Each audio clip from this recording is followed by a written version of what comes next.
Leave your parents. হ্যাঁ যাও, ঠিকই শুনেছ। যত তাড়াতাড়ি মনে হবে নিজের মতো থাকতে পারবে, তত তাড়াতাড়ি বেরিয়ে যাও। আমিও তাই করেছিলাম।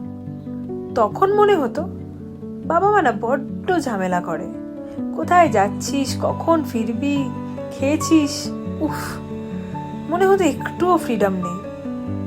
তারপর কাজের জন্য ব্যাঙ্গালোর চলে আসলাম।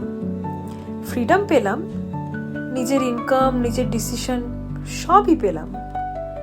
কিন্তু আস্তে আস্তে বুঝলাম কিছু জিনিস টাকা দিয়ে কেনা যায় না। ছোটবেলায় রবিবার মাংস রান্না হলেই বাটি নিয়ে দাঁড়িয়ে থাকতাম, মা একটু কষা দাও না।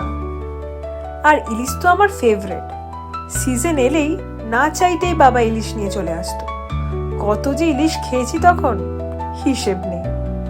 আর আজ ব্যাঙ্গালোরে চাইলেও ভালো ইলিশ পাওয়া যায় না, পেলেও ইচ্ছেই করে না একা একা খেতে।